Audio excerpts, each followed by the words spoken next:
So,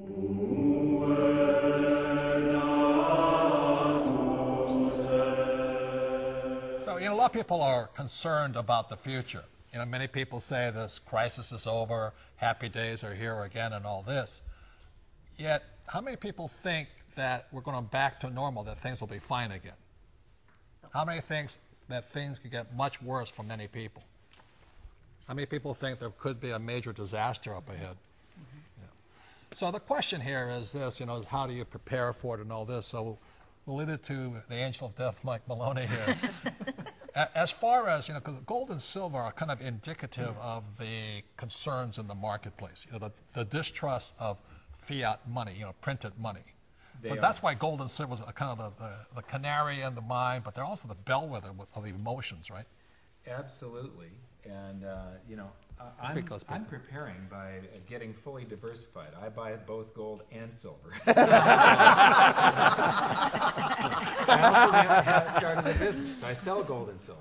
Yeah. And then I wrote the best-selling book on gold and silver, Rich Dad's Guide to Investing in Gold and Silver. So when the economy crashes and as we predict, the crowds come rushing in to buy gold and silver, will you be happy or sad? I will be celebrating. In every tragedy, there's an opportunity. Right. And now is the time to try and find what the opportunities are and seize them. Now is the time to figure out what is going on in the planet and look at why this decade is going to be completely unlike anything that we have ever experienced. Oh, this history.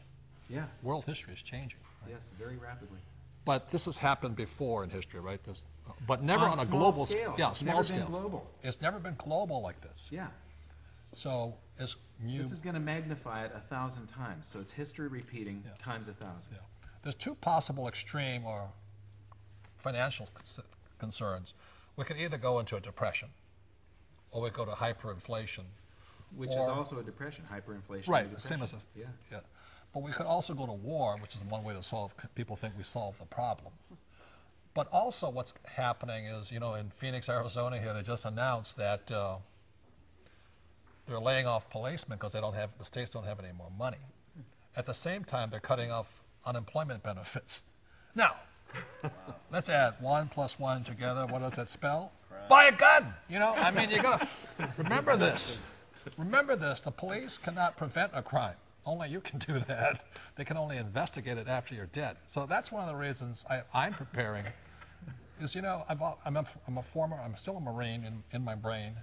I like guns, and the way I'm preparing for it is if I'm prepared for the worst, there's a good chance it won't happen. That's just really my philosophy, as sick as it may sound to some people.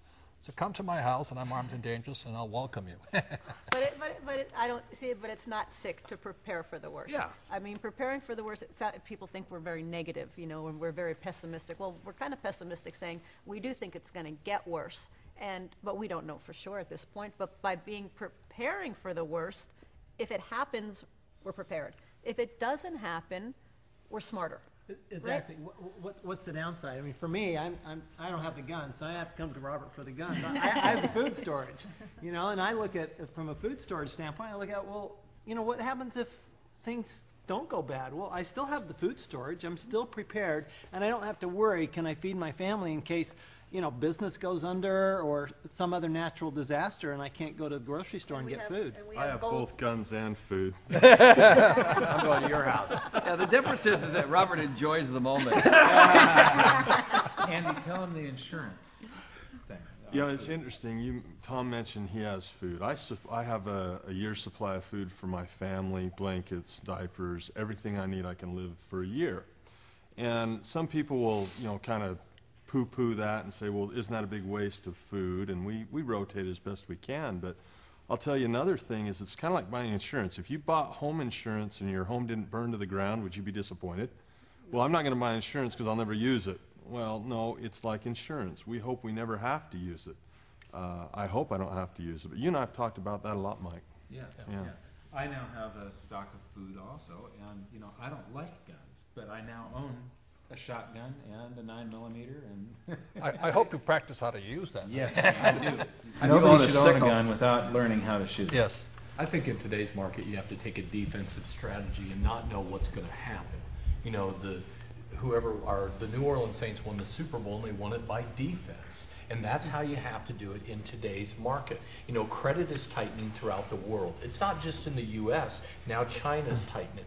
Credit card reform is not just in the U.S. and now it's happening in Europe. Then it's happening in South America. So those are things that we have to be prepared for. With the credit tightening around the world, that means it's going to take a long period of time for us to come out of the recession, and maybe we're in a depression. Right. Kim and I personally we have food, we have water, we have guns. We have gold and silver. Gold and silver and cash, because we don't know which way it's going to go. The point here is this, you know, a few years ago, the whole credit card system nearly shut down. Mm-hmm. And when that shuts down, the credit card system shuts down, the world shuts down. You know, forget about oil, forget about gasoline, credit cards stop. You're going to see a run for the supermarkets, and the supermarkets have less than 3 days supply. If that whole thing stops, you know, I mean, I have a hard enough time checking out right now. Can you imagine if you got 9 million other guys trying to check out at the same time? So I just want to avoid the rush if in case it happens. Well, and credit card lines of credit are shutting down because 2 years ago, there was $5 trillion of credit card lines available. Now it's been cut down to $2.3 trillion. As the banks continue to struggle, the banks continue to tighten the lending. Where do they go? They go in the big area of unsecured debt, and they're going to continue to tighten down the credit cards. What do you say from the accountant side of it? Oh, wow. Well, here's something you can absolutely be sure of. Okay, you want to know what's going to happen in the future. If we're in a depression or if we have hyperinflation, either way, we're going to have increases in taxes. Because what happens if you go into a depression, what happens is that you have less and less economic growth. And that means that you have less and less money to pay the current taxes. And so they have to raise the tax rates to offset that. On the other hand, the way all countries are structured in their tax systems, if your income goes up, which it does in a hyperinflation standpoint, your actual income goes up high, you get into a higher tax bracket within your country. So either way, what I know for sure is that your tax rate is going up in a depression or in the inflation period. Back to Robert's comment about the police officers.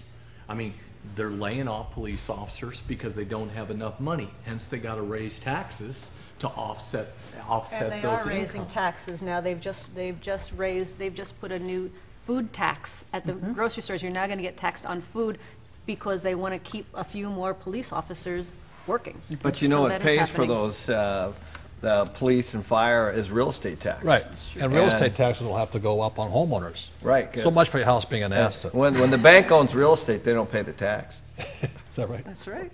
That's right. That's right. They don't.